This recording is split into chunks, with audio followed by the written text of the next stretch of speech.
Letter 6. These letters present knowledge which people down the ages have longed to know, but have not received since their worldly scientific knowledge was not sufficient to enable them to understand. So was it when I was in Palestine in the person of Jesus. Again and again I explained the truth of universal existence in various ways, but no one understood. As most of you must realize, I have not come to you at this time to bring you a new religion, a better moral code, or a new God to worship. Nor, like your metaphysicians, do I preach positive thinking. Your humanly conceived positive thinking, magnetizing to yourself your human needs and desires, and the means to fulfill your ambitions, only strengthens your ego drive. All things blessed and bountiful will be manifested in you and your life as and when you realize that the entire universe is transcendent universal consciousness made visible when it takes on material form through the activity of the ego. Your true purpose in your spiritual journey is to break free of the bondage of the ego and make ever more pure contact with divine consciousness. It is your eventual destiny to recognize its omnipresence both within yourself and throughout your daily activities. Your highest spiritual goal is to come to that spiritually exalted moment when you finally realize that your human mind and its desires are only finite, and therefore can never bring you the happiness and fulfillment you will experience when you lay down your selfhood and come to the divine consciousness, asking only for the higher way, more abundant life, and the true spiritual purpose, which you alone can accomplish in your earthly state. However, to help you reach this high point of realization, I am about to enlarge on the origins and functions of the ego.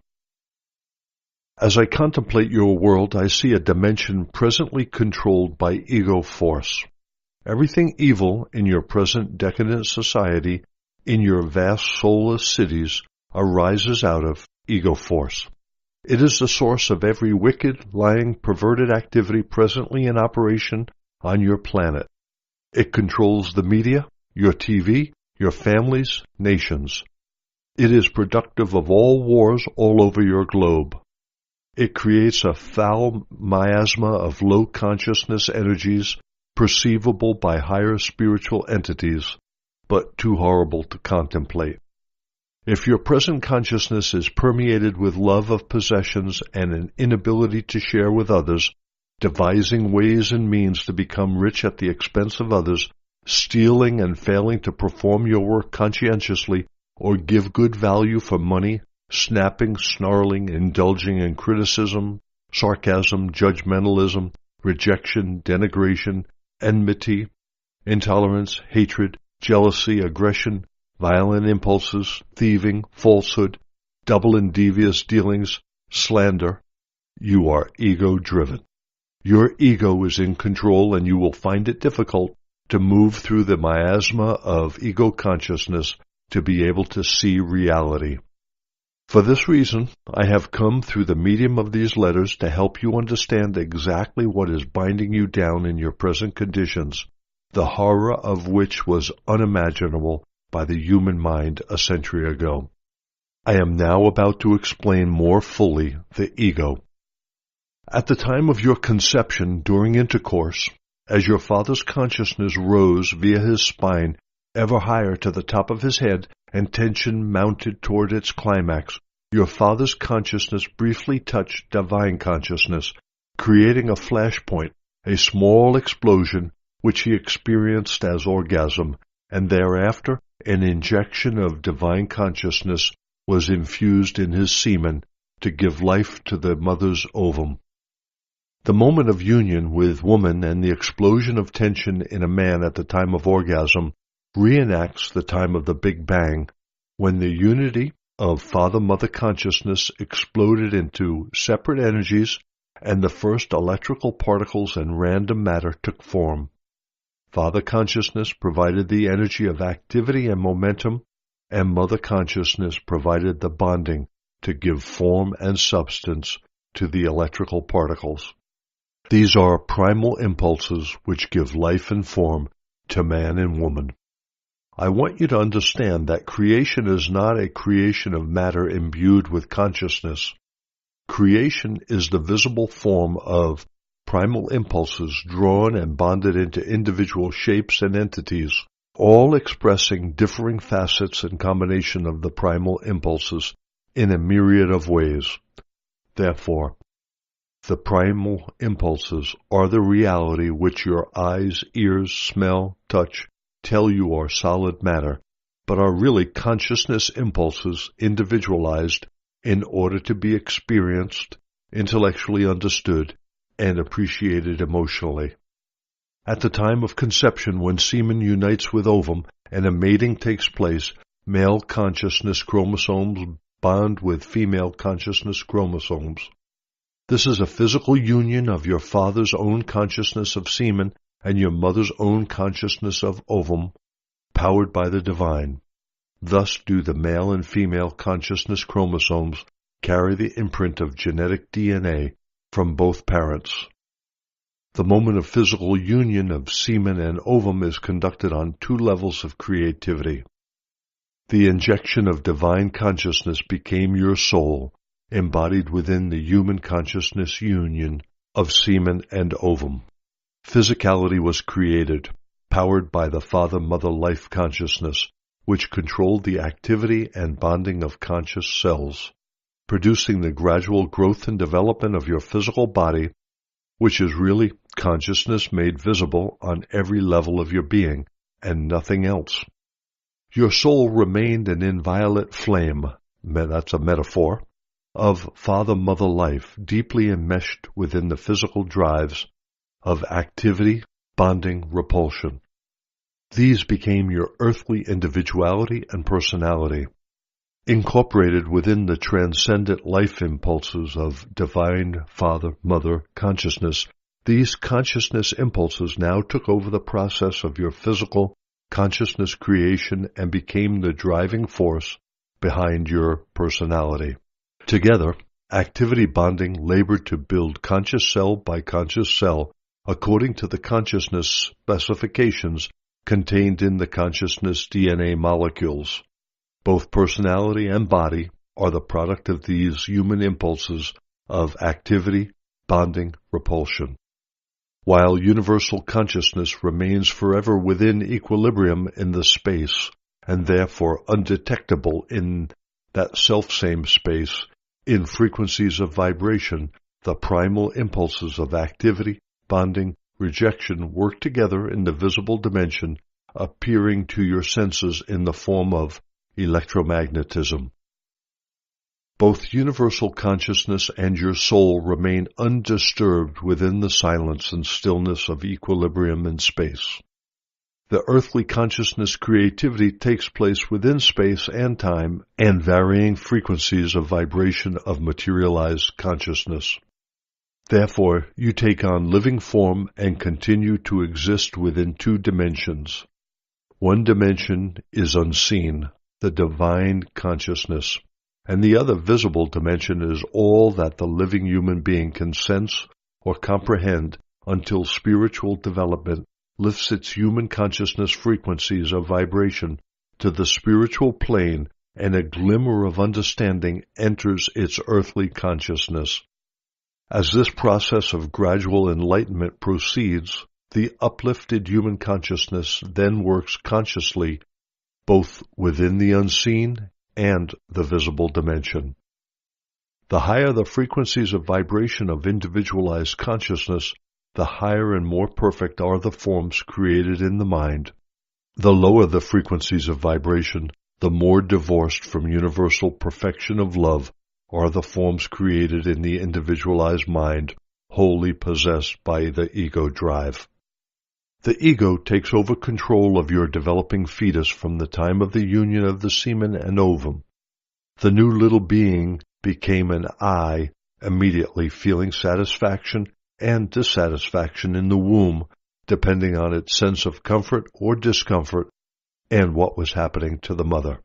When you were born, your instincts of survival, imprinted with the deep Primeval knowledge of created beingness buried in each living cell of your body prompted you to breathe and become aware of an emotional emptiness and deprivation at your separation from the comfort of the confining womb, which was then felt as a physical emptiness and need for physical nourishment. Thus was your ego cry born. When you cried, you were given nourishment by your mother, which was deeply satisfying, both physically and emotionally. When your needs were fully met, you could slip back into a state of equilibrium within sleep. When you woke from your equilibrium, you felt a sense of insecurity, the equilibrium now divided into mental and emotional awareness. You remembered that mother and milk created a fulfillment of needy insecurity, and so again you cried. Your needs were fulfilled. So did your ego drive develop. Sometimes you cried and it was humanly decreed that it was not yet feeding time and you were left to cry for a while. This built up an awareness that needs were not always satisfied immediately and you would have to adapt. You either chose anger and cried more vigorously or lapsed into acceptance. Your choice of reaction depended on the characteristics of ego drive imprinted in your consciousness at birth. Neither forms of ego drive were to be condemned or judged. They were the natural result of the creative factor of ego, which ensures individuality. As I have explained in my last letter, ego is the guardian of individuality. If you did not have this inbuilt impulse to cry for what you want to make you happy or reject what makes you sad, you would be in a limbo of nothingness. If you did not run when faced with danger or did not call for help when in danger, you might die. If you had not cried, demanded food, when you were born, you might have starved. If you had not welcomed mother's milk and nuzzled her warmly, you might never have developed a close, caring bond with her. Without the ego drive, there would be no creation, no individuality, no fulfillment of need, no protection, no warmth of response, and no human love. Without the ego drive, there would be no self-defense, no self-protection, no survival. However, the ego drive, primarily the I of the individual, is imprinted only with the need for self-satisfaction and survival.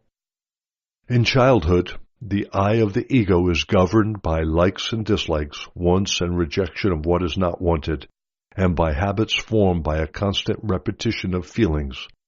Bad habits in the form of unacceptable ego responses to personal experiences and the environment are formed, and these are, in turn, imprinted in the unconscious or subconscious mind and remain hidden.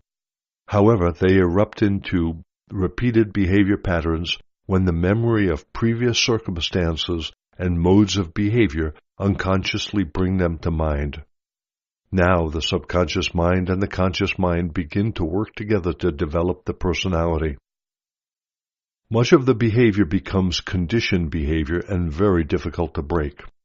When the person is unconsciously programmed with strong self-centered ego habits of thought and behavior and finds it difficult to live with others in harmony, that person then goes to a psychologist for help in unraveling the complexities of the mental, emotional problems. Until my truth of existence is fully understood and the life-giving principles become the consistent guidelines of habits of thought and responses to life's experiences, the pain and suffering arising from the ignorant indulgence of ego drives will persist. The Church describes this human difficulty as being a temptation by Satan. It is no such thing.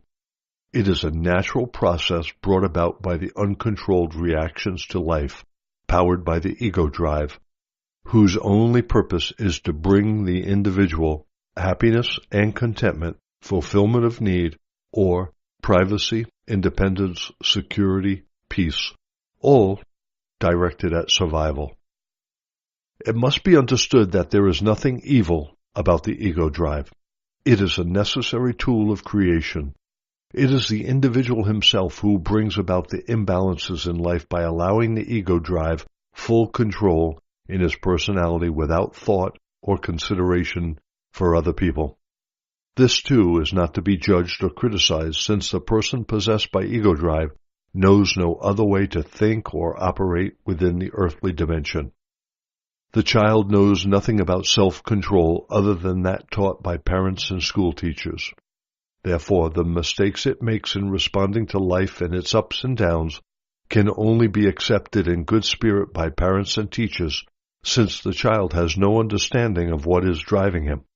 If he wants something, he wants something right away and wonders why he shouldn't have it.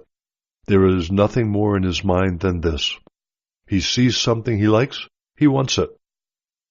It is cruel to tell a child roughly, "No, you can't have it." His entire system is insulted and assaulted. From earliest babyhood, the training process must be initiated by logic and reassurance, affirming his right to feel secure within his environment. His sense of security should be developed by explaining the right way to express his wishes. Love, not irritation or anger, must choose the words which tell the child why he cannot have what he wants. The child will hear the message when given in love. When delivered in anger, it arouses his deepest ego drives and begins to take form as resentment, overt or hidden, or in a sense of deep-seated frustration which taints the ego, reducing the child's natural sense of inner validity. A child needs to possess this sense of personal validity and should not be subdued or destroyed. It requires parents or teachers to point out very clearly that other people in the world also have their needs, their rights to their possessions, their desire for peace and pleasure. No one, not even a child or adult, has the right to upset another person in order to obtain their own satisfaction. If another youngster hits the child and makes him cry, it is only natural for the ego drive to want to fight back. He is programmed to defend himself against the other child. It calls for parents and teachers to point out that a payback, revenge and conflict only escalates, bringing more pain to each child, and for this reason, payback is entirely pointless. Better to laugh and turn away. And rather than allow the irritation and hurt in the mind to continue, better still to take the problem to divine consciousness and prayer, and ask for the hurt to be removed from his consciousness and seek a means of reconciliation. A child should also be taught to take time to understand that he and the other child are equally children born of the divine moment. When a child is spiritually receptive and can make this procedure of recognizing his spiritual kinship with other children and all living things, and the rights of others equal with his own, into a habit, he will have been given the greatest spiritual gift possible. In such a way is the ego drive weakened by the practical daily application of inspirational love, while the central I-ness of the child remains strong and self-confident. The child should be taught the benefits of laughter, which I will describe and explain in a later letter. Therefore, skilled and insightful teaching is absolutely necessary to steer the child into an appreciation of the rights of other people, equal with their own rights. This is the spiritual law which should dominate the home and the classroom, and any other law by which to judge circumstances is faulty and lacking in balance. The best teaching will rely not on the will of the teacher, the because I say so attitude, but on a systematic reference in every circumstance to brotherly love and the equal rights of others. At the same time, a child should not be indoctrinated into self-sacrifice, since this type of caring must be willing and born only of the individual's spiritual perceptions and goals. Self-sacrifice is born of spiritual enlightenment, of a higher road to follow, of denial of the little self, to remove the ego barriers obstructing attunement with the universality of divine consciousness. True enlightened self-sacrifice brings a spiritual consciousness to the heights of joy. There is no sense of loss in any form.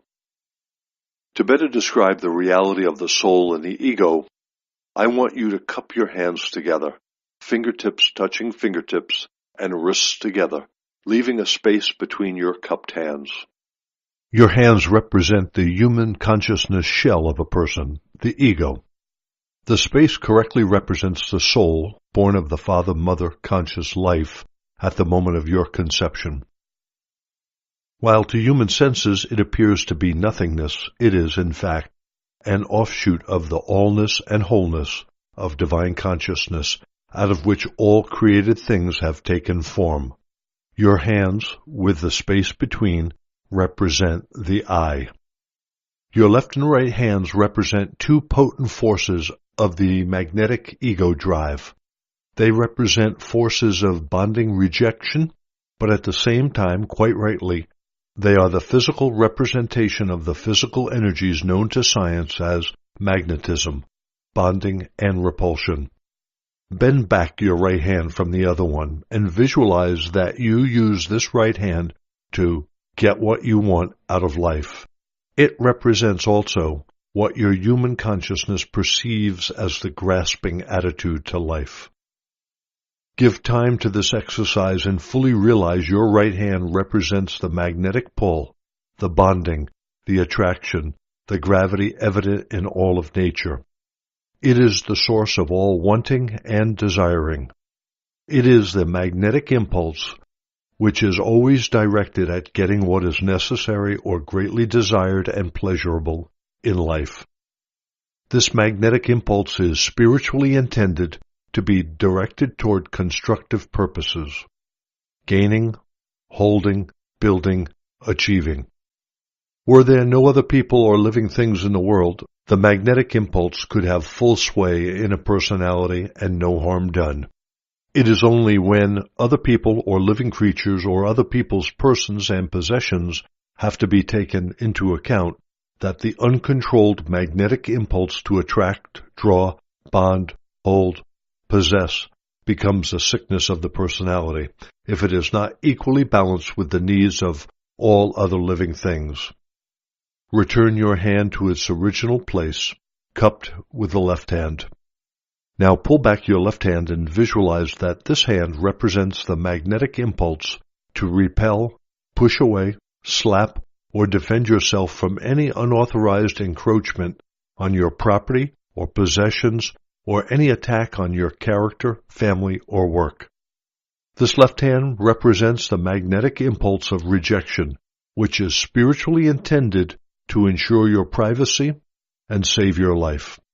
It is a legitimate weapon when your physical or emotional survival is at stake, always providing you remember that your every action is an electromagnetic activity, bonding, repulsion blueprint in consciousness, which rebounds and externalizes eventually in the form of a similar attack on the self.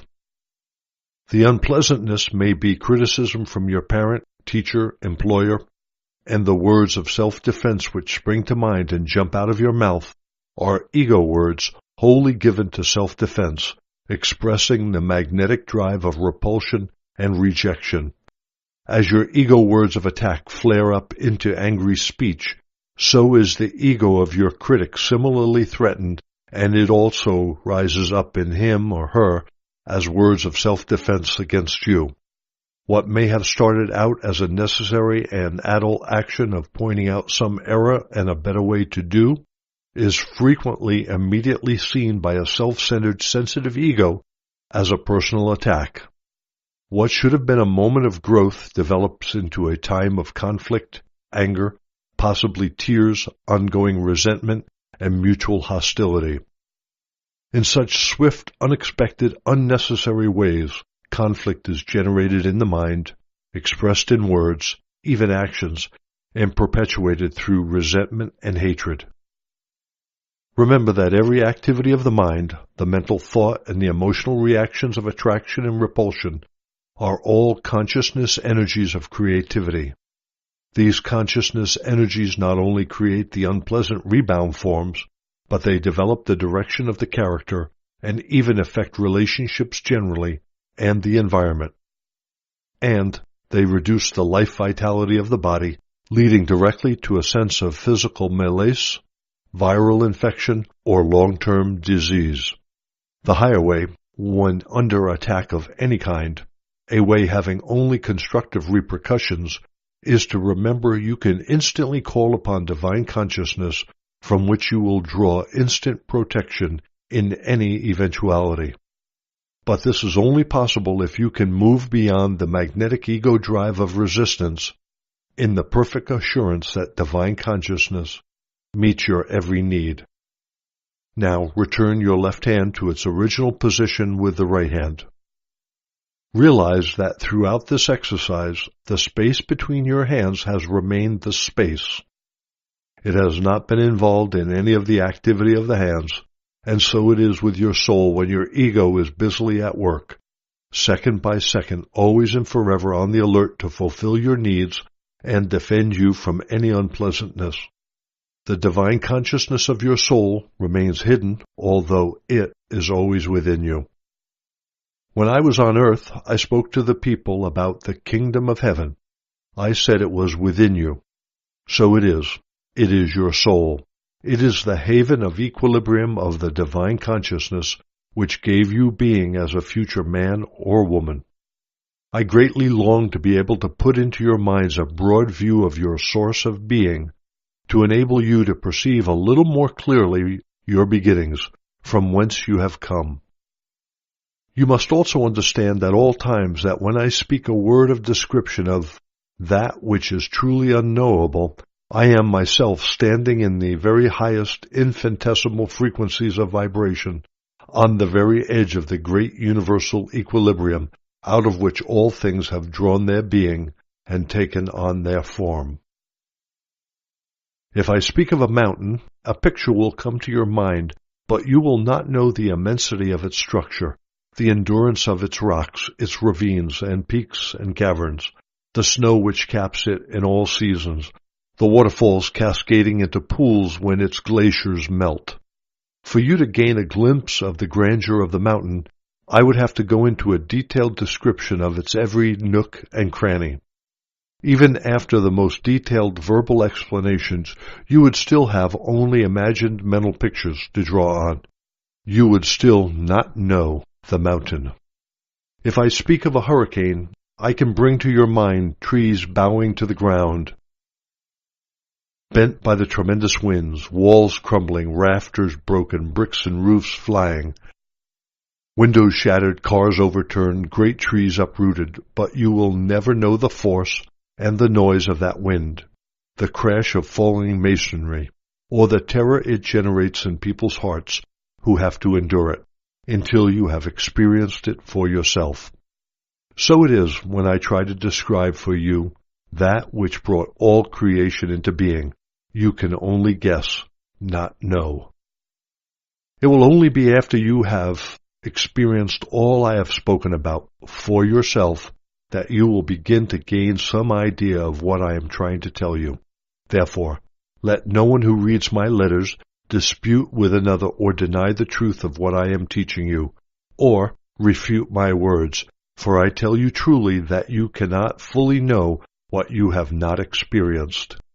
It is only those who will follow me in acceptance and faith into daily meditation, the cleansing of consciousness, and impassioned prayer for enlightenment, who will eventually gain ever-deepening glimpses, then experiences, of what creation itself may access, divine consciousness. You may ask, what is the difference between universal consciousness and divine consciousness? Universal consciousness is the universal realm of space, which none may enter or access, since it rests in a state of equilibrium and self-contained energy. Divine consciousness is the reunion of the original impulses within universal consciousness, which were released to become both the activity and the substance of creation at the moment of the Big Bang. These impulses were explosively divided, then came together in a state of mutual restraint. They were also destined to work forever in the created realm, either separately, manifested as energies, or together restrained in equilibrium. It is only this realm of divine consciousness that science may penetrate. Perhaps the following paragraph will explain this more clearly. Universal consciousness embodiment of universal impulses, the impulse of the will to create in mutual restraint with the purpose to experience itself. Intelligence in mutual restraint with the purpose of love to experience itself. The impulse of intelligent will, equilibrium, impulse of loving purpose. Having given you this intellectual word description of universal consciousness, you will not be any closer to an appreciation of the sublime magnificence and grandeur of the power, nor of the beauty, joy, harmony, ecstasy contained in color and sound beyond your dimension. It is only we who have ascended in consciousness frequencies of vibration to the very portals or edges of the equilibrium of universal consciousness who experience and can radiate the rapture of self-awareness of true potential without desiring to fulfill it, the wondrous joy of personal fulfillment without lifting a finger. I use this last term metaphorically since although I retain my individuality, I am active in consciousness only, and am in no way physical any longer, and have not been since my continuing spiritual ascension in other dimensions after my death on the cross. You may wonder how it is possible to have such enormous universal impulses within a state of equilibrium. They are in a state of equal and mutual restraint, the bonding, nurturing, love impulse, holding, binding the creative active will under control. I can only explain this phenomenon in the following simple terms. If you place the palm of one hand on top of the palm of the other, with fingertips of each hand touching the wrist of the other hand, and then try to separate them but still keep them tightly flat on each other, you will gain some idea of the meaning of equilibrium or mutual restraint. Furthermore, you must realize that although your hands are apparently expressing a physical phenomena, they are actually governed by and expressing impulses emanating from your brain. In addition, your brain may be the vehicle of expressing conscious ideas, impulses, but in fact, the impulse is the reality of all movement of any kind, not the physical brain, which is only an instrument of expression of such impulses. I have given you only an intellectual account of universal consciousness. How can I describe for you the latent power, the magnificence of reverence, the rapture, the radiant joy, the state of utter contentment and peace and harmony of its being? Even if you can contemplate and realize that, out of this immensity of consciousness, the entire universe has drawn life and form, you cannot perceive more than an electron of the vast, immeasurable, joyous reality of universal consciousness. To fully understand the nature of creation, the reasons why the ego functions as it does, why created entities feel the urges they feel, it must be understood that the nature and quality of universal consciousness is radiant joy, fulfillment, happiness. This is what I term the kingdom of heaven within you, within your soul, within the deepest recesses of your psyche, which is the intermediary between the radiance of your soul and the shadow self of ego. To return to this transcendent state of glorious, beautiful, happy, harmonious being is your soul's deepest longing. It is this enduring longing, this inborn unconscious recollection of equilibrium and peace, joy and harmony, which, through the psyche, prompts the ego to manipulate the environment on your behalf. Its consistent purpose is to bring you back to your primal original state of glorious ecstasy out of which you drew your soul, being, and form. But the ego can bring about your desired joy and pleasure only by means of the two magnetic emotional bonding rejection impulses, which are only materialized impulses to give you your individuality. Therefore, the inborn longing to rejoin the source of being is experienced in the electromagnetic parameters of thought and feeling as more of what gave you a pleasurable feeling previously. more friends, more house, cars, clothes, etc. Each time the more has been achieved, there is a little glow of satisfaction, perhaps a showing off to the neighbors to heighten the happiness, gaining one up on them, and another little glow. And then the novelty dies away. The new possession becomes mundane. The senses are again at rest, in equilibrium. Mental tiredness sets in. Routine becomes dull and boring. To generate some life, the ego finds another goal to be achieved to provide excitement and pleasure.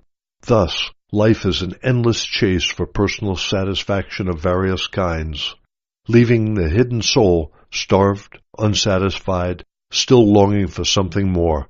But what is it my deepest self is craving? You ask in desperation.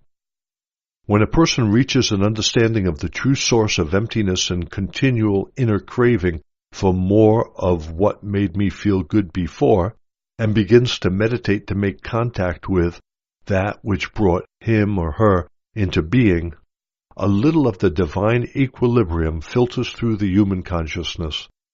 The emptiness begins to recede. If indeed such a person catches a true glimpse of the eternal and the true goal in life, the longing for more possessions will eventually die a natural death. The desire for more possessions will be gradually replaced with a sincere appreciation of what you already have and a sense of consistent contentment. Through experiences of the miraculous interventions or activity of divine consciousness within the daily life, the human consciousness is greatly uplifted and learns that its daily needs are met in the very best way. Faith is increased and joy enhanced. This is why I have said to you, I have not come to teach you positive thinking to draw into your orbit the things you want and need. I have come to you expressly to lead you back into the kingdom of heaven. However, it is not only in the matter of desiring more possessions for yourself that your soul is bound down within its secret dwelling place. The ego also uses the magnetic emotional drive to repel, reject, to ensure your individuality, privacy, and safety. This impulse takes on numerous forms designed to give you a feeling of superiority or elitism, or protecting you from the people whom you consider to be undesirable, or having less social status than yourself. This ego drive is practiced continually and was thought to be perfectly acceptable, even by the churches. The truth is, when the soul begins to gain a little control over the ego drive, it will chide the human personality for its selfishness and exclusivity. It will urge the psyche toward the adoption of unconditional love and a belief in the universality and oneness of all people, no matter who they may be.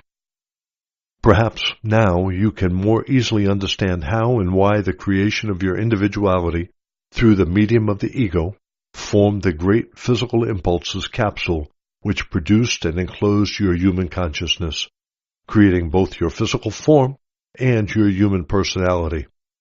Since it governs your mind and emotions, thoughts and feelings, it prevents you from making contact with the source of your life and your soul. Your true purpose in life is to gain mastery of your ego by reaching out in thought and feeling to that which you sense is behind creation and consistently asking for enlightenment. This is the very first step a person must take towards that glorious moment when he or she will make contact with the divine and then move forward by means of continual cleansing of the ego drive to the re-entry into that heavenly state out of which your soul was born and took its individuality. And how did this creation of individuality come about?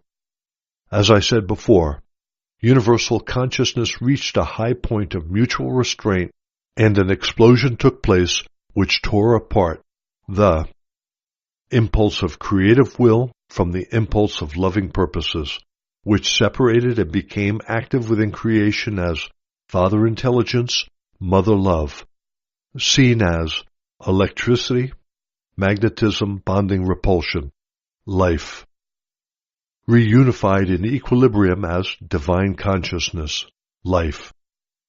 Therefore, far from being solid and imponderable matter, in reality, The visible world is mind activity working always in conjunction with emotional magnetic bonding repulsion, also known as attraction-rejection.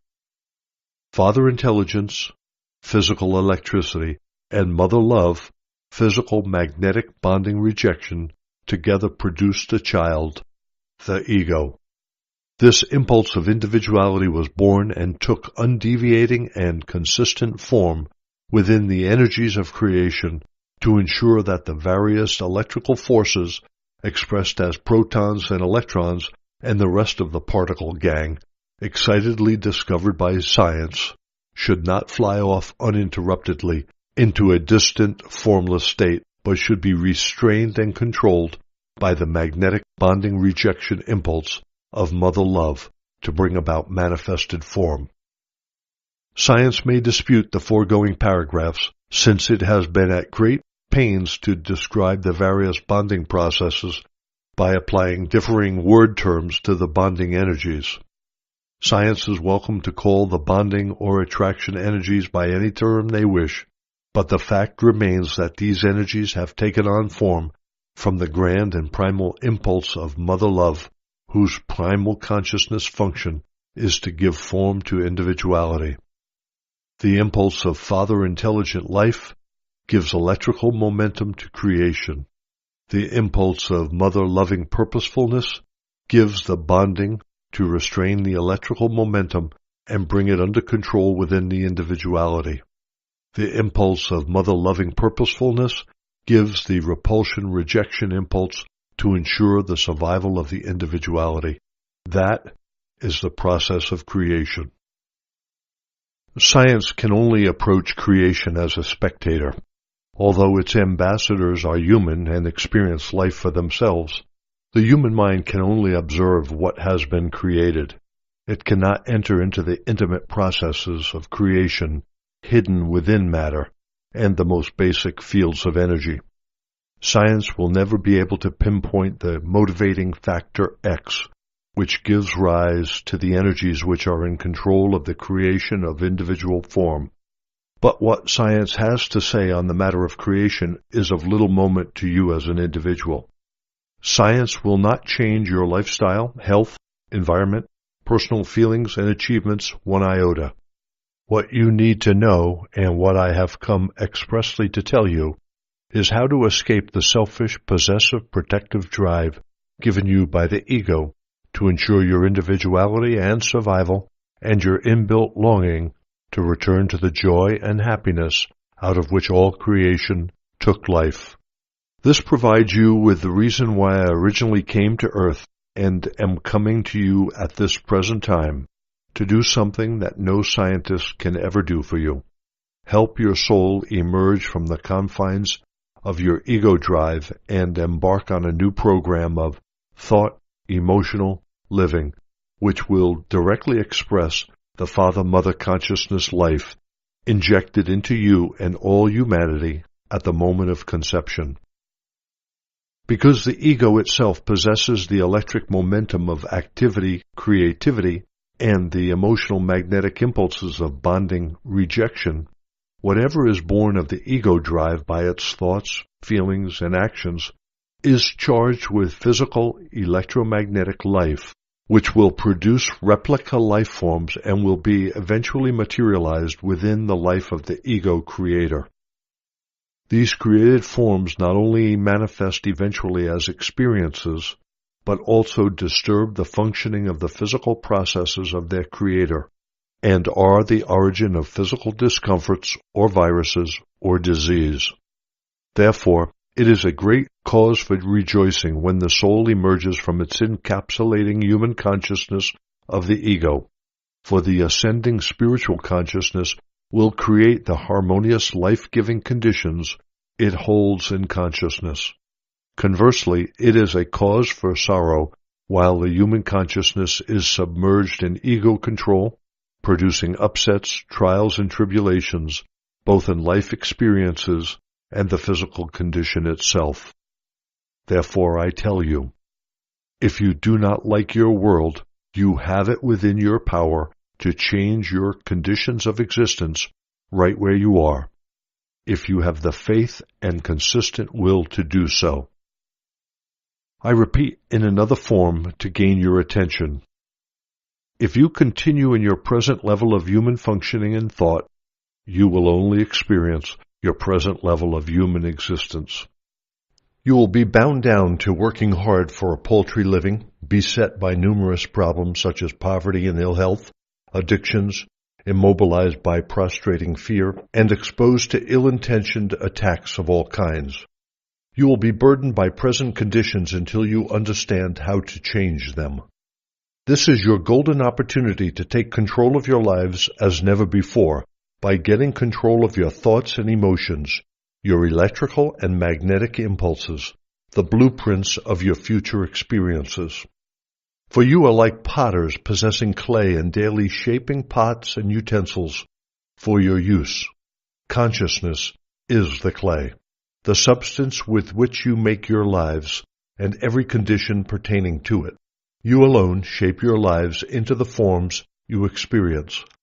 By your thoughts, you can change your personal future if you will but heed my words, understand your true origins, believe in them, and use this knowledge in your daily routine. You can affect your environment, your homes, families, work, the people you associate with, even plants and animals and climate. Whatever you hold steadfastly in mind externalizes. Therefore, it is crucial to your spiritual and your personal human development to fully understand all I am trying to teach you. Do not think that these letters presented to you are too difficult to understand and then move on to some more easy way of finding happiness.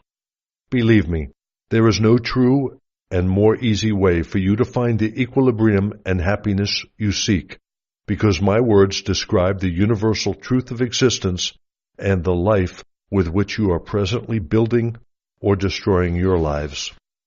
At the same time, rest assured that you will never be able to create new conditions for yourself until you discover why and how you have been creating destructive and negative conditions in the past.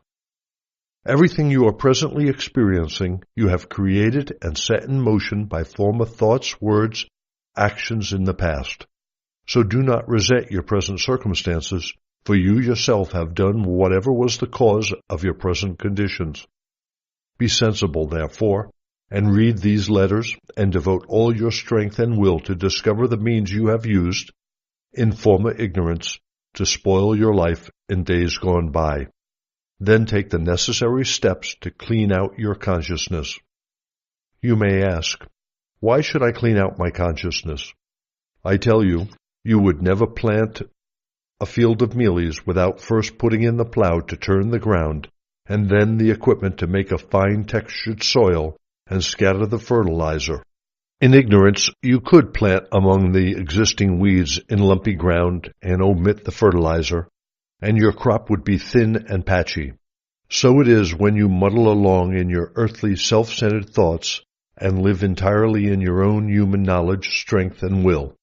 You are limited in everything you do, and all unknowingly, you create the very circumstances which will limit the harvest of your endeavors. The moment you realize from whence you have truly come, seek the power on which you may draw to accomplish every single thing in your life, and take urgent steps to clear out the weeds, thus purifying the soil of your consciousness. You will draw on the power which will imbue and prosper your daily experiences and activities. You could say the power is your fertilizer, but this would be completely inaccurate and false. Fertilizer is inanimate chemical food for the plant, whereas the power on which you can draw through daily meditation is the life which will invigorate your entire being, your life, even your plants and the bricks of your houses and your equipment far beyond your present belief.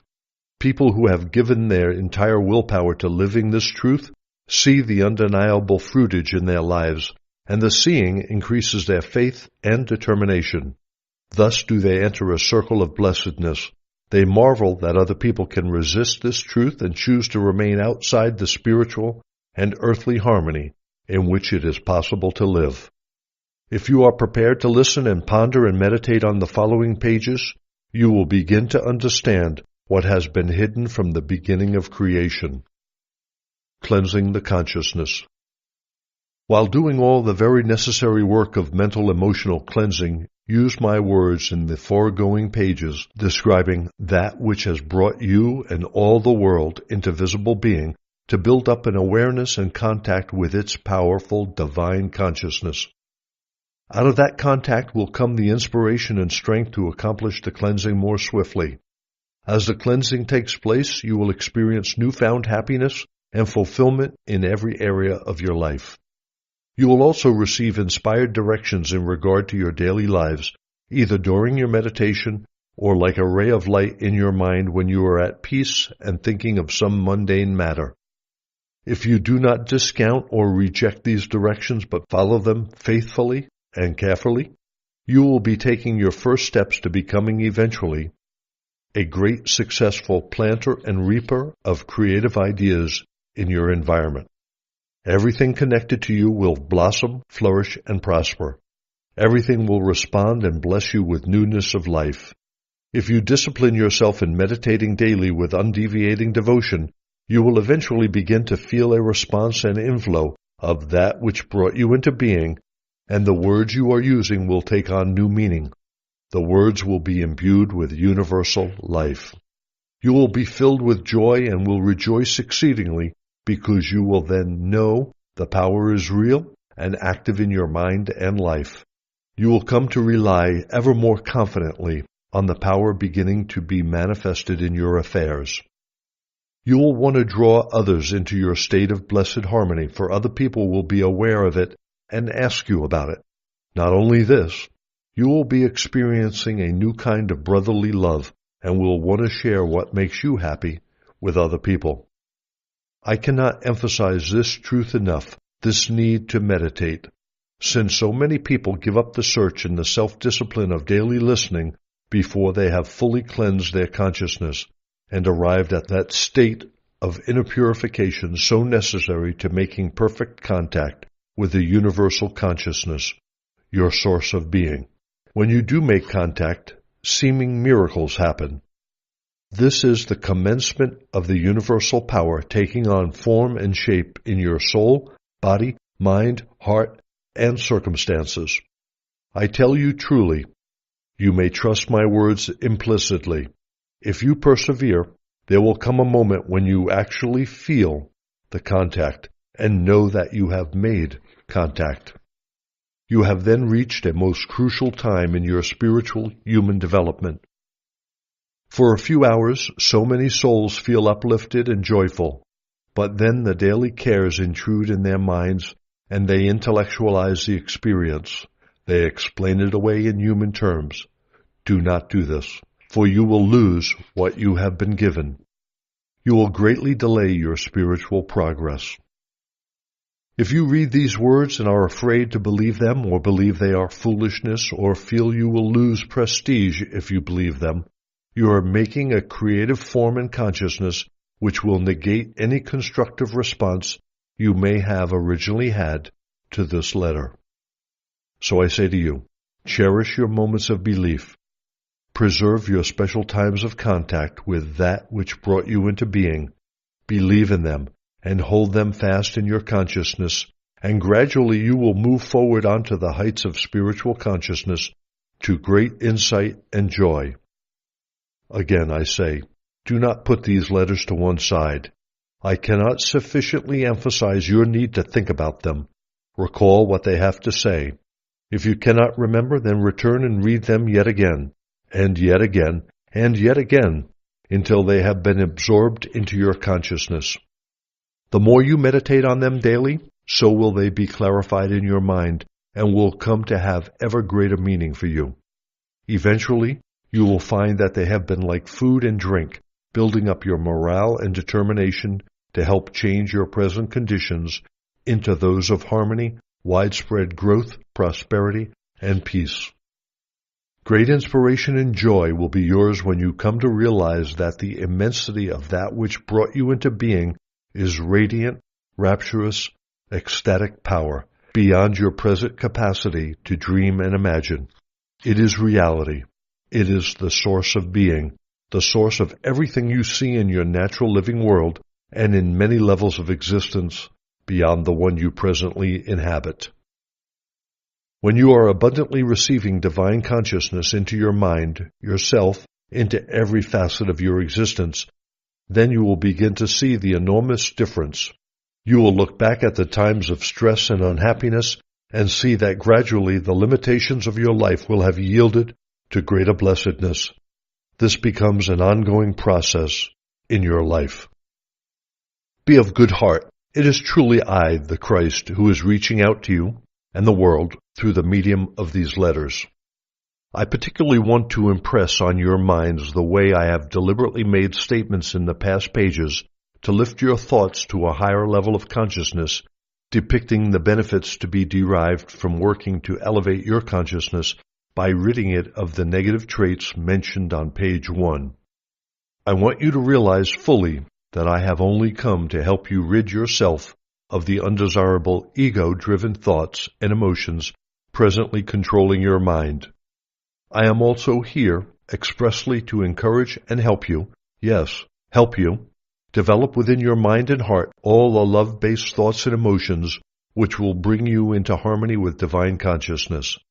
It is my most urgent and loving purpose to bring you out of the gray shades of existence which you presently inhabit into the sunshine of spiritual enlightenment that awaits you when you have conquered the ego drives, become unified with your soul and Father-Mother life, and moved into harmony of unconditional love for all. Therefore, I will repeat the list of negative characteristics set out on page 1. I want you to read them carefully and watch your own reactions and feelings as you go through them slowly. Criticism, sarcasm, judgmentalism, rejection, denigration, enmity, intolerance, hatred, jealousy, aggression, violent impulses, thieving, falsehoods, double and devious dealings, slander. How do you begin to get rid of any of those you know to be a part of your consciousness? Do not be too ashamed to face up to them, since you are a human being and have been born under the influence of these characteristics of the ego. So do not be too afraid or too downcast to face up to them. Take the first step in total honesty and write them down. The second step is to take the sheet of paper and lie down and place it on your chest. Close your eyes and reach out in thought to the divine reality, your source of being, which you should now realize is your loving procreator, your true spiritual Father-Mother, which radiates unstintingly and continually and consistently unconditional parenting love. Give time to quieting your mind until you feel that you are moving beyond your own consciousness. Then ask in perfect faith and expect an immediate answer, since you are operating in consciousness, for help in removing, dissolving, overcoming the false and unnecessary rejection ego drives in all the days to come. Emotionally, you make it clear to your spiritual father or divine reality, and therefore to yourself, that you want no more of these ego negatives in your consciousness. You ask for the inspiration and strength to make every effort to avoid or deny them from that day forward. By following this course of action, you are creating a new consciousness form which now begins to infiltrate and take over your present consciousness. Your intention now becomes your reality. The former negative characteristics written on your piece of paper and taken to your spiritual father are now in a limbo of rejection in your consciousness. This conscious rejection is also the means of drawing divine power into your consciousness to help you strengthen your resolve and remembrance to discard any impulses which may erupt from the rejected characteristics. Therefore, as you can probably see, the surrender and meditation have set in motion unseen work in consciousness, of which you will probably be unaware until you later wake up to the fact that the characteristics have disappeared. I would earnestly urge you to take the paper of characteristics into meditation several times. Each time you do so, you draw into your own consciousness a further injection of Father-Mother consciousness life power into your purpose of overcoming and ridding your consciousness of unwanted consciousness forms and forces.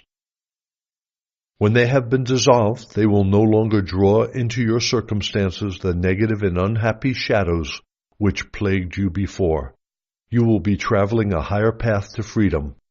As you progress, you will come to perceive little faults of consciousness in your mind and heart which never seemed to be wrong before, and when this happens, you must go through the same procedure of writing them down and taking them in utter faith to your spiritual father. Now there is one more thing you must do to complete this rebuilding of your consciousness. In place of criticism, sarcasm, judgmentalism, rejection, denigration, enmity, intolerance, hatred, jealousy, aggression, violent impulses, thieving, falsehood, double and devious dealings, slander, you must write down on a piece of paper, in gold letters if possible, to give you a sense of beauty and glow about the attributes, the golden qualities of divine consciousness of which you want to be possessed by and to express in the future.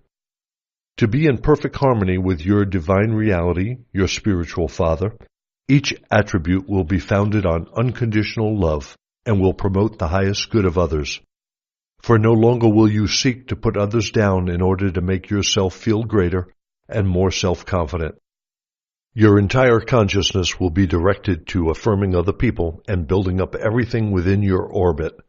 You will seek to nourish, nurture, teach, protect, maintain, fulfill the needs of others, and seek to lovingly establish order out of chaotic, mindless actions.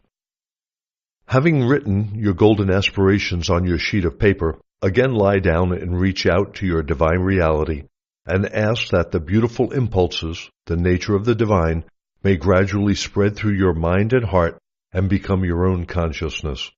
When this happens, your soul will be like a baby chick pecking and pecking, breaking its shell to emerge into the wonder of the great big world, to be united with Mother Hen, patiently waiting for her child to rejoin her. This is how it is with me and all other Christed souls.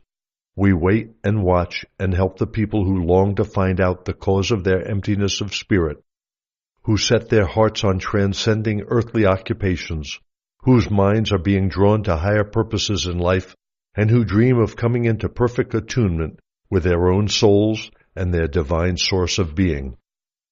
We yearn with love over the spiritual travelers more than the travelers even suspect.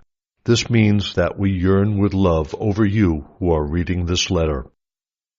When you are again united with your source of being, you will have achieved your true purposes on earth.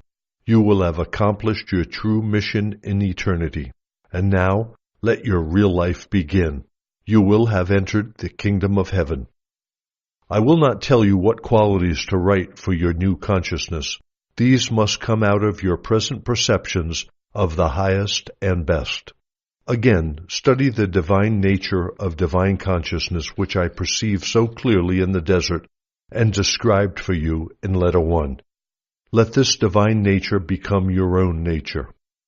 I want you to know that when you embark on this journey in true sincerity, I will be at your side in every eventuality.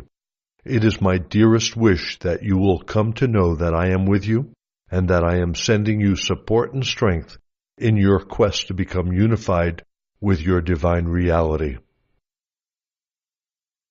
About Christianity. I am now about to speak to you about more mundane affairs, and as you read the following pages, I want you to review what is happening to your mood or feeling of well-being. This is still an exercise in the recognition of what is happening in your consciousness as your thoughts change and you employ a new set of words. Please read the next pages very carefully, whether or not you are a professing Christian, even though you may be strongly tempted to skip them. Write down your responses, ideas, feelings, particularly any changing feelings of depression or pleasure. Make a note of the number of the page when the words begin to lighten your mood and lift you on to a higher plane of peace and happiness. This is a most important exercise, for unless you do it, you will continue to read about consciousness forever, but will never reach a deep understanding how it is the basic energy of your existence, of matter, your body and environment, your life events, your moods, and your spiritual aspirations. You will not begin to realize that consciousness is the be-all and everything in your existence and experience, unless you notice how ideas and opinions can raise or lower the frequencies of vibration of your consciousness. I want you to become more aware of the words you use in your daily lives, the quality of life they create for you, and the impact they make on others, either lifting their moods into peace and joy, or leaving them depressed and depleted. Furthermore, it is my earnest intention to reach those of you who are presently adherents of the Christian religion and are struggling with past or present religious conditioning, thus finding it difficult to extricate your perceptions from dogma, in order to move freely within the finer frequencies of vibration of higher spiritual knowledge. You may be fearing damnation if you even read these pages, and yet they have a drawing power for you, and you intuitively feel that you are reading about the truth of existence which you have not been taught by your ministers. You are torn by your pressing need to know the truth and your fear of displeasing God in whatever form you presently perceive Him to be.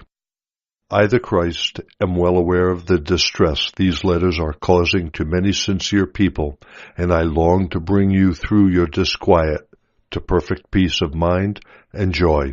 For this reason, it is an absolute necessity to first analyze your present beliefs and the origins of church doctrines before continuing to teach you the deeper truth about the nature of the universal and the nature of man himself. To fully understand the origins of Christian doctrine, you must travel back in time to the beginnings of Judaism, and there find the rationalizations of the human mind which struggle to define in words what was felt intuitively to be a probable source of being. Those of you who are struggling to free yourselves of past myths and erroneous beliefs must now come to clearly perceive for yourselves and understand the fundamental difference between church belief and the truth of existence I am presently attempting to explain to you. Until you can clearly discern the origin and form of your present beliefs, you will not be able to shake yourselves completely free of the illusions of your past conditioning within the church. You will have a foot in both camps, a dangerous position to be in. This state of mind will give rise to great mental conflict and may cause you to abandon the search and return to old, comfortable, emotionally secure religious forms which are leading you nowhere. So beware and do not allow yourselves to be intimidated by threats of displeasing God and likely damnation. The origins of a belief in a super-individual Godhead. Therefore, we will begin with a description of the origins of a belief in God, a name which meant many different things to mankind. This belief began when the ancient Hebrews walked the desert plains and questioned the origins of creation. It was imagined that in some way the source of creation must surely be a superhuman man-god, invisible and far transcendent to earthly and humankind. Some of the ancient prophets were mystically aware that the source of creation was diffuse and present in some way throughout creation and also sighted in the eternal dimension, but this mysticism was not available to the average human mind. You must also understand that despite the present seeming reality in your mind of such a God from your readings in the Bible, no one has ever glimpsed such a superhuman man-God in any form whatsoever, except perhaps Moses, who claimed he saw him in a burning bush and described himself as I am that I am. All that people have known of such a superhuman God has been derived from reading the colorful descriptions of God given by prophets during their sojourn on earth. It is a hallmark of how illusory are religious beliefs that religionists return only to the ancients for their truth, since they cannot believe that God is truly real, eternal, and equally able to speak to people in your day and age. Your ministers are terrified of any beliefs which do not meld into the old ones. They never consider, or are afraid to consider, that perhaps spiritual knowledge within the earthly dimension is evolutionary. I want you to see that a fabric of belief, a mixture of rationalizations and beliefs, has been concocted to make a web of mental, emotional security with which to enmesh and trap the minds and hearts of people. All that people are taught in the Christian faith is emotionally based and emanates from hearsay, derived from early reports of my life and death on earth. Yet these are believed fanatically. Christians are taught that God is love, and God is aware of your sin, and punishes, disciplines, rewards the doers of good, and sends misfortunes to the evildoers. This is an exact description of human activity and consciousness. Christians are taught that I, the Christ, in the persona of Jesus, died for the sins of the world. I was the unblemished Lamb of God, sacrificed to pay the price for people's sinning. I made a supreme sacrifice of myself to accomplish this strange feat of payment of sin down the ages. I again entered my body after crucifixion and appeared many times in the body to comfort and teach my mourning disciples. I even ate food during my appearance to them. After 40 days, I ascended out of sight of my disciples, taking my body up into heaven. As I asked in letter 3, what would I do with a human body in heaven, in the life beyond? Because I said at my last supper with my disciples that they should remember my last meal with them by breaking bread and passing it to each other, and should each drink from the same cup of wine, and remember that my body was crucified and my blood was spilt to bring them truth of being. This incident was converted into the bizarre belief that with pomp and ceremony at the altar, my body was transferred to wafers which communicants should swallow with all due reverence. My body? What good would my body, spiritualized or not, do for the communicant? Can you see how the mind can be conditioned into accepting illogical nonsense which can endure almost 2,000 years because it was backed by a great hierarchy of pope, cardinals living in palaces, immense wealth, and upheld in earthly pomp and ceremonious prestigious circumstances? I want you to know the truth about that fateful night, what you call my Last Supper.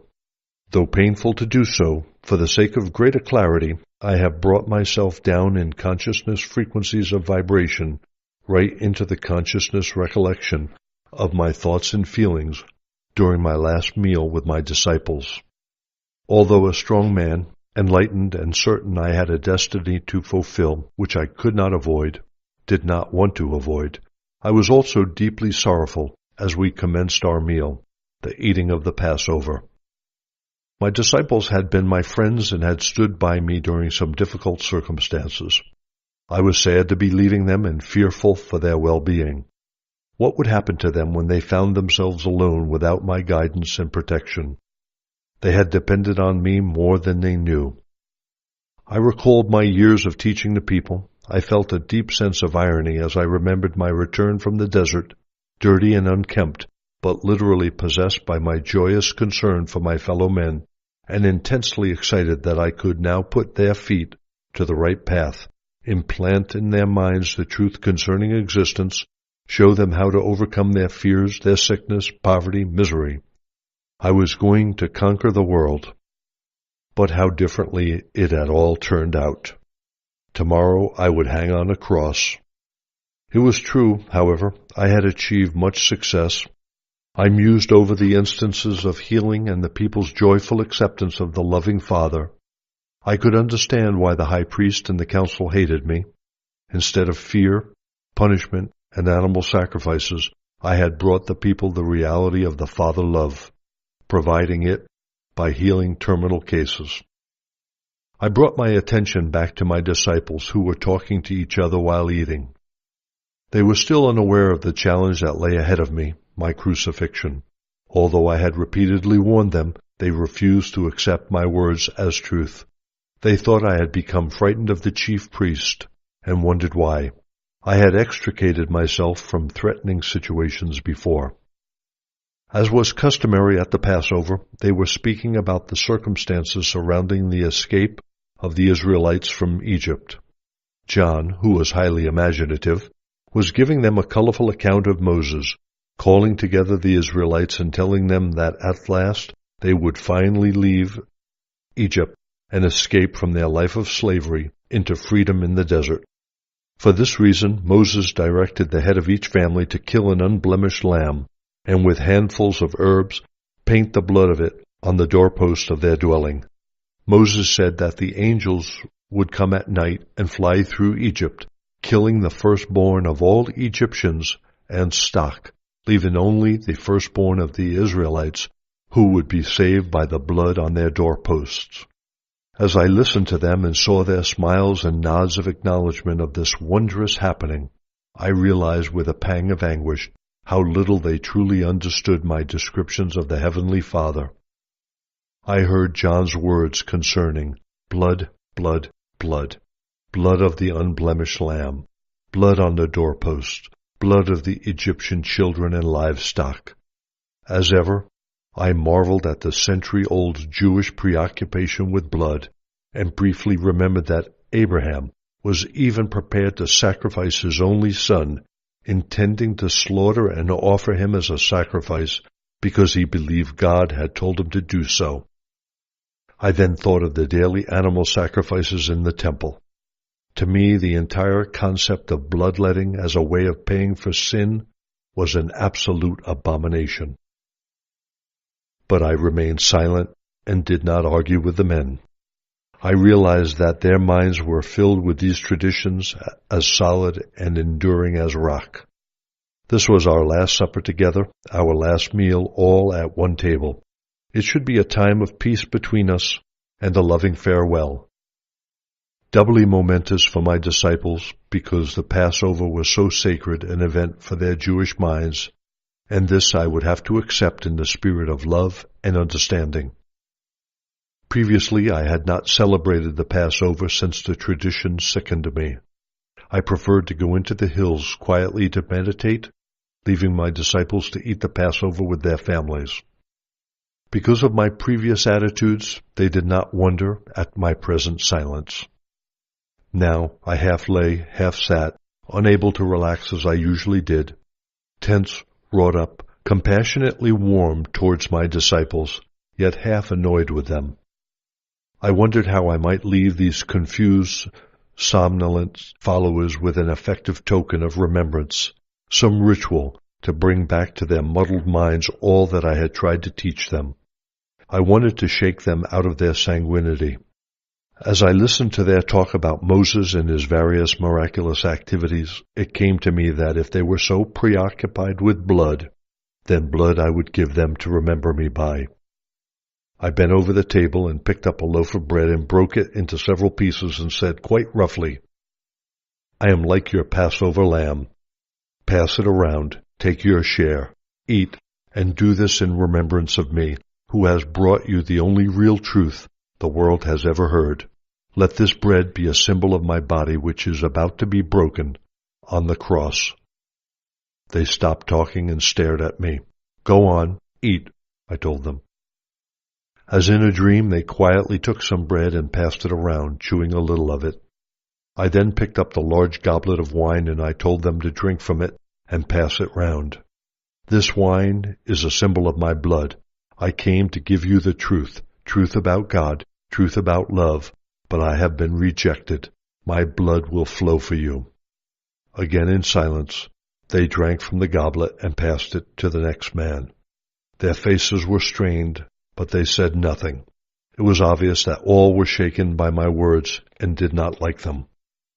I knew that Judas had been given money to point me out to the chief priest's soldiers when the moment was right. I knew also that the night of the Passover was to be the night. I said to Judas, "Go quickly and do what you have to do." Judas looked at me for a long moment, and I saw the pain and indecision in his eyes. He was having second thoughts, but my time had come, and I wanted to get it over and done with. "Go," I said harshly. Judas got up and left the room. The disciples were amazed at the way I had spoken and asked what it was he was going to do. "He is going to the chief priests to tell them where to find me. They are going to crucify me, just as I have told you." I looked at the various expressions on their faces, doubt, shock, horror, with a degree of painful cynicism. Then there was an outpouring of resentful interrogation. What would happen to them? They had left home and family for me. They would be losing a life of freedom and security if I were crucified like a common felon. I said they would abandon me. They vehemently denied such a thing, but they did. I was too tired to argue with them, and I had grown so strong, so secure in the knowledge that the Father was within and with me at all times, I could afford to forgive their disloyalty. And, at the end of it all, I would be released from my body and able to ascend into the realms of light I had so often sensed, but never fully seen with earthly vision. It was a thought bringing me deep comfort and a happy sense of expectation. So I smiled at them and said, "It is good you have done what I have asked in commemoration of me, and of my death yet to come. Continue to break bread and drink wine together, remembering I have ever loved you and will remain with you in spirit until you join me where I go. Do not fear. You will be guided. You will be inspired. You will be made strong, and you will speak with clear voices. My only warning is this. In the future, much that I have taught you will be forgotten. Much that I have told you will be reasoned away by human thinking or distorted by human myths." Then there was a panic and a clamor. "How will this be?" I smiled and raised my hands. "I have told you what will happen in the distant future. Meanwhile, be true to all I have taught you, and do not doubt any word I have spoken."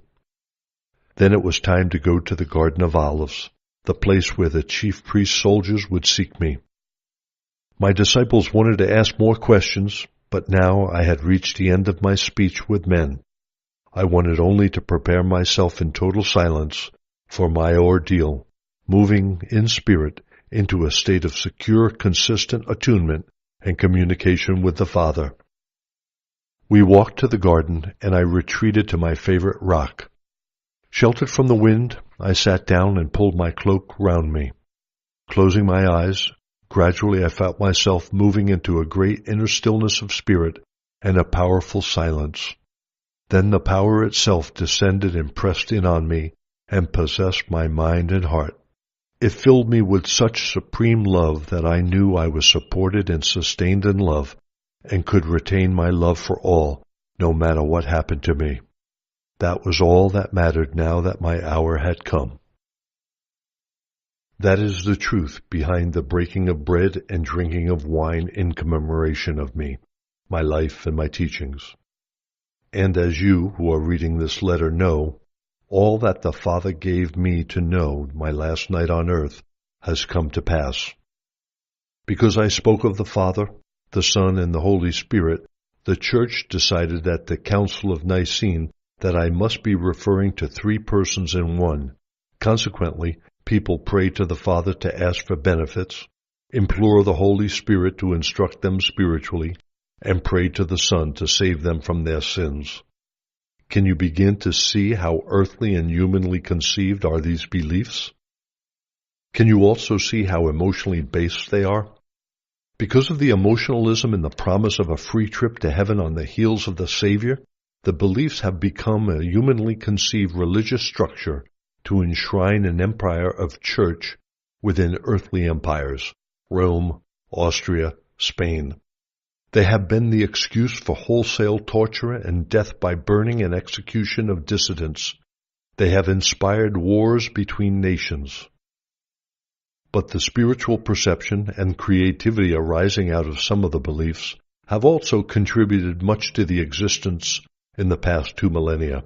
These beliefs have been the reasons for the building of cathedrals and churches, monasteries and convents, giving people a stable purpose, the ability to express their artistic gifts, and provided work for the less talented.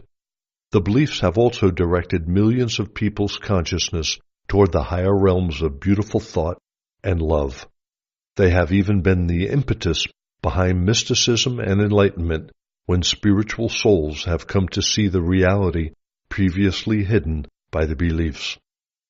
While this has been happening, the beliefs have also created the conditions for the development of echelons of religious superiority and immeasurable grandeur and wealth.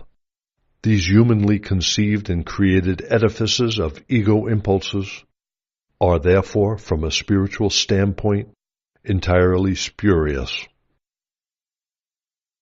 The truth regarding sin. It must also be understood that down the centuries, people perceived that facets of human behavior were detrimental to the welfare of others. They witnessed killing, stealing another's wife and possessions, causing much pain and grief in the community, making life difficult and at times intolerable.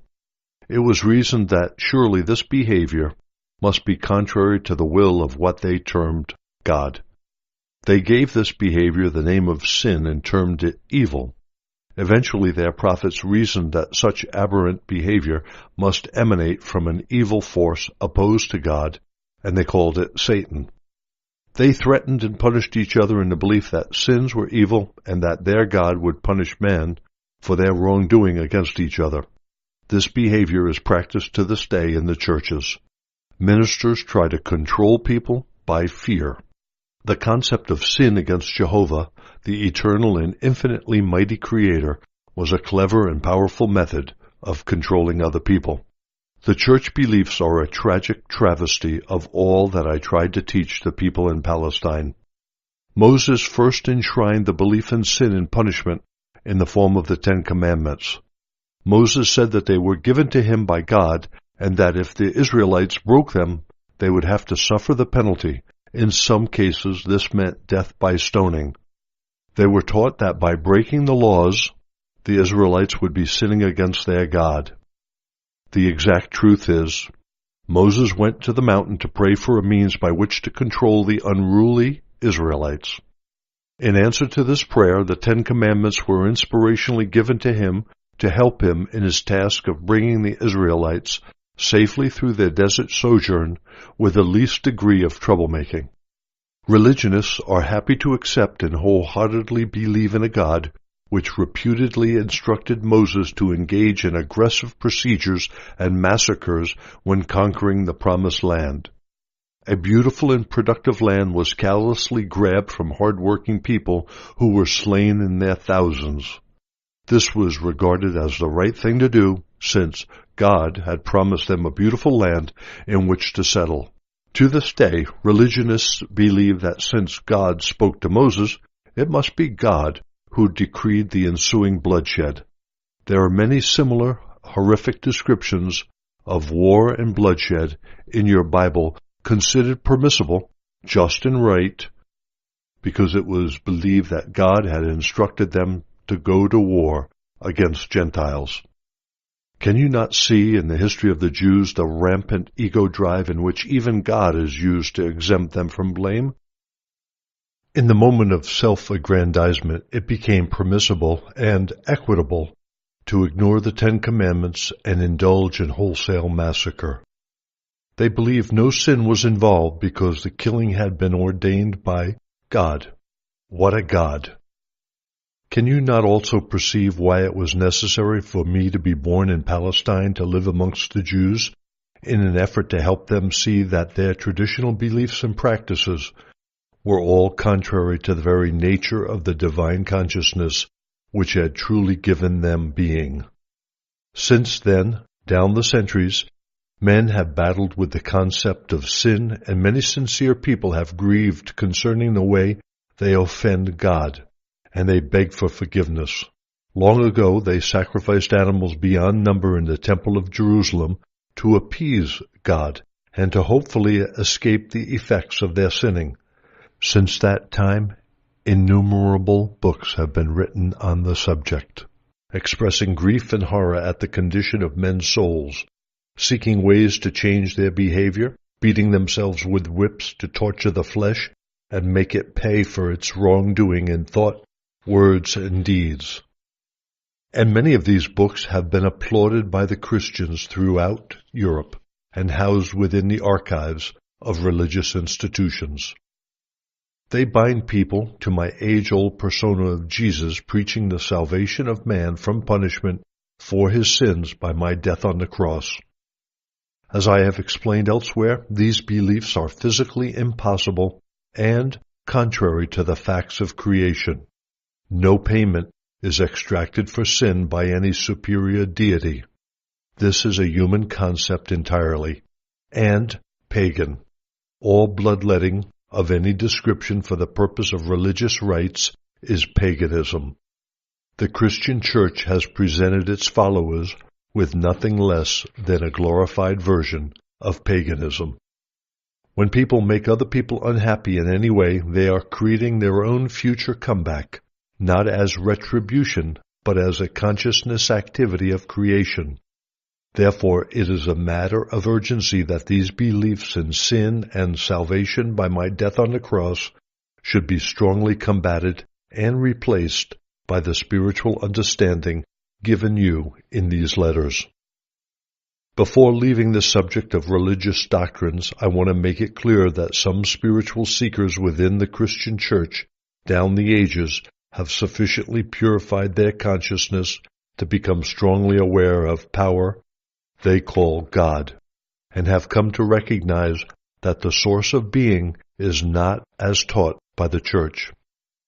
But only a few people have been sufficiently spiritually evolved to move beyond the parameters of religious beliefs, to feel the full inflow of power, since the vast majority of people can only conceive truth within an earthly terminology. I, the Christ, have to tell you that to this time, not one of all the saints has even glimpsed the reality of creation and the truth behind human behavior, as I am presenting it to you now.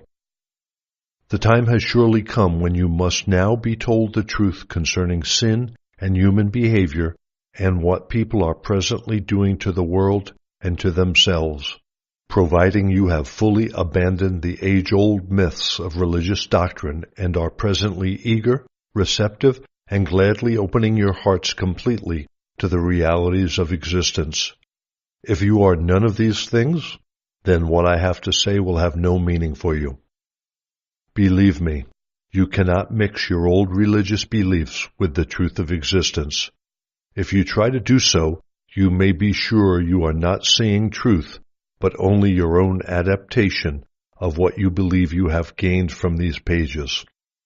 If you continue the search for truth of existence but remain in a divided state of conviction, you may continue the search at great cost to yourselves, torn by indecision, fear, and a continuing inability to perceive the true meaning of the new teaching.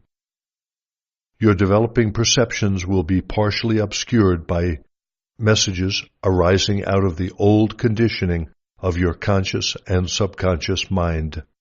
You may not realize the enormity of such a problem at this present time, but it is a tremendous problem because your present deep beliefs are your present truth on which you construct your daily lives. They are your reality. Your convictions and strongly held beliefs may be completely illusory, but if you fully believe in them in your subconscious, they become absolutely real for you. No matter how compelling of your attention may be any new ideas contradicting your beliefs, your consciousness will be split and will give you enormous discomfort, even anguish to you. Remember, your consciousness is the fabric out of which you make your lives. This consciousness fabric is the ground of your every response to every single thing which happens in your mental, emotional, and physical lives. Your consciousness is your reality. This statement may be expressed in two ways, both of which are the truth of your existence. Your consciousness creates your reality irrespective of what the actual facts of your earthly life may be. When people believed the earth was flat, they were afraid to venture too far over the ocean, lest the ship should fall over the edge. The people who believed in a flat earth lived according to that belief. When Galileo said the earth was round, he was considered a heretic, but his perceptions of the roundness of the earth enabled sailors to take a new look at the world and set out to discover what lay on the other side of the ocean. It required a change in their belief to make this possible. You are in a similar position in regard to these letters. Those people who discount and ridicule them are like the people who believed in a flat earth and were afraid of falling over the edge if they sailed too far to the west or east of their known environment. Their horizons were severely limited by their false beliefs. So are the horizons of those people who believe the world to be solid, also severely restricted. Day after day, they lament and grieve over the misfortunes which have befallen the world, believing there is no escape from them. But the people who can grasp and welcome the truth of consciousness I am presently giving the world are like those who perceive that travel on the oceans could be limitlessly undertaken in all directions, providing they had the will to set out on such a journey. Therefore, your state of consciousness is the most important consideration in your life, not your relationships or possessions or your position in life. Tend to your consciousness and the blessedness in all aspects of your life will follow. By your consciousness you feed yourself with inner love and harmony, joy and beauty, even in the back streets of a slum. With such a consciousness you will find yourself being removed from the streets of the slum into an environment in keeping with your inner self.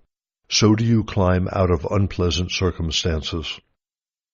From the foregoing you should now be able to see that only you create the quality of your internal world, whether you find yourself externally in prison or in command of a battleship. And you can enhance your surroundings by radiating to them the life force which animates your thinking. And again, your consciousness is your reality, not your husband or wife, children, home, garden, possessions, qualifications, workplace, friends.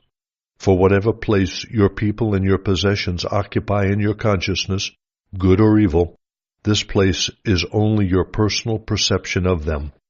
The reality of these people is not truly known to anyone. No one has access to the innate goodness hidden in an apparently negative character.